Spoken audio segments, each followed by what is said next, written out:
बहुत समय पहले पहाड़ों और घने जंगलों के बीच बसा एक छोटा सा गांव था। ये गांव बाहर से देखने में बहुत ही शांत और सुखमय लगता था, लेकिन इसके पास ही एक खंडहर बनी हवेली थी, जिसे लोग भूतिया हवेली कहते थे।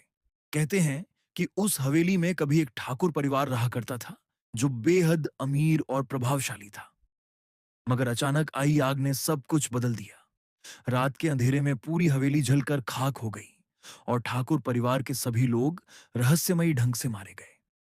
उस रात के बाद से हवेली वीरान खड़ी है और गांव वाले मानते हैं कि वहां ठाकुर परिवार की आत्माएं अब भी भटक रही हैं। गांव के लोग उस हवेली के पास भी नहीं जाते थे।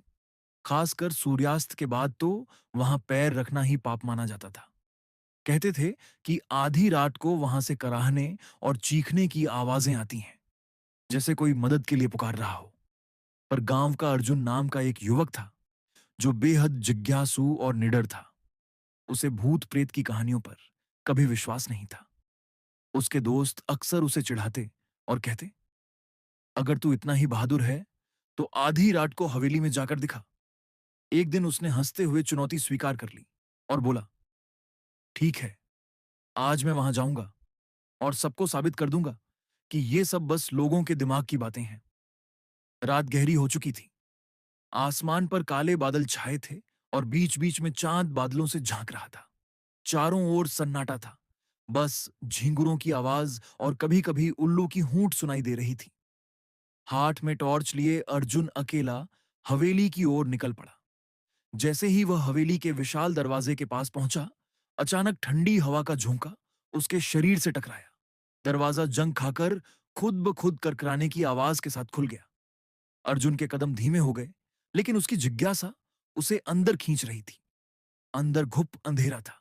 टूटी खिड़कियों से चांद की हल्की किरणें झांक रही थीं। दीवारों पर मोटी धूल और जाले लटक रहे थे। अर्जुन ने टॉर्च जलाकर चारों ओर देखा। अचानक उसे लगा जैसे कोई उसके पीछे चल रहा हो। उसने मुड़कर देखा, मगर वहां कोई नहीं था।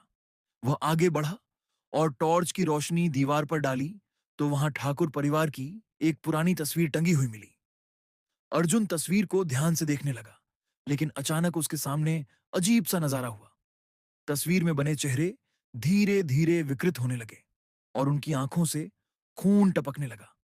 अर्जुन के हाथ कांप गए, मगर उसने हिम्मत नहीं हारी और हवेली के अंदर और गहराई में चला गया। एक कमरे में उसे टूटा हुआ दर्पण दिखाई दिया। उसने टॉर्च दर्पण पर डाली और उसमें झांक कर देखा। अचानक उसे लगा कि उसका प्रतिबिंब मुस्कुरा रहा है, जबकि वह खुद बिल्कुल स्थिर खड़ा था। उस मुस्कान में एक डरावनी सिहरन थी। अर्जुन घबरा गया और पीछे हट गया।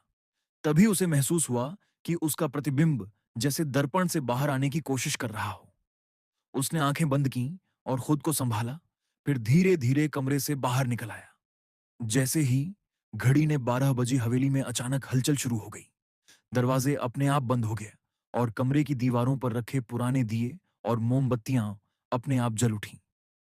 अर्जुन के दिल की धड़कन तेज हो गई। अचानक धुंध के बीच से सफेद साड़ी पहने एक औरत उसके सामने आ खड़ी हुई। उसकी आंखें लाल अंगारों की तरह चमक रही थीं और उसके चेहरे पर दर्द और गुस्से का अजीब मिश्रण था। उसकी कराहती हुई आवाज गूंजी, यह हवेली तुम्हारे जैसे जिंदा लोगों के लिए नहीं है। यहां से चले जाओ। अर्जुन के शरीर में जैसे जान ही नहीं बची थी। उसके पैर कांपने लगे और गला सूख गया। वह बोलना चाहता था, लेकिन उसकी आवाज जैसे कहीं खो गई थी। तभी उसके चारों ओर और भी आत्माएं प्रकट होने लगीं। ठाकुर परिवार के बाकी लोग, जिनके चेहरे जले हुए और विकृत थे, उसे घेरने लगे। हवा भारी हो गई और चारों तरफ से चीखों की गूंज सुनाई देने लगी। अर्जुन ने डर के मारे दरवाजे की ओर दौड़ लगाई, मगर दरवाजा बंद हो चुका था। वह जोर जोर से धक्का देने लगा, लेकिन दरवाजा हिला तक नहीं।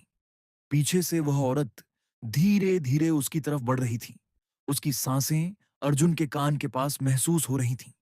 उसने धीरे से फुसफुसाया, तू कभी यहां से निकल नहीं पाएगा।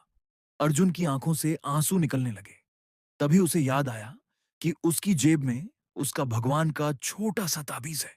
कांपते हाथों से उसने ताबीज निकाला और जोर से मंत्र पढ़ने लगा। आत्माएं दर्द से चिल्लाने लगीं। उनकी चीखें पूरे हवेली में गूंजने लगीं। दरवाजा अचानक जोर की आवाज से खुल गया और अर्जुन बाहर गिर पड़ा। वह बेहोश हो गया और वहीं पड़ा रहा।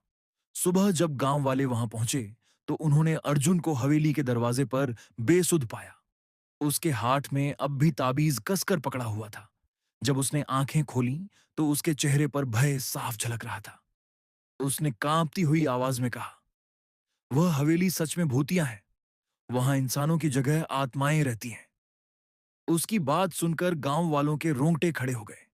उस दिन के बाद गांव का कोई भी व्यक्ति हवेली की ओर नहीं गया। हवेली आज भी वीरान खड़ी है और कहते हैं कि आधी रात को वहां से कराहने और चीखने की आवाजें अब भी आती हैं।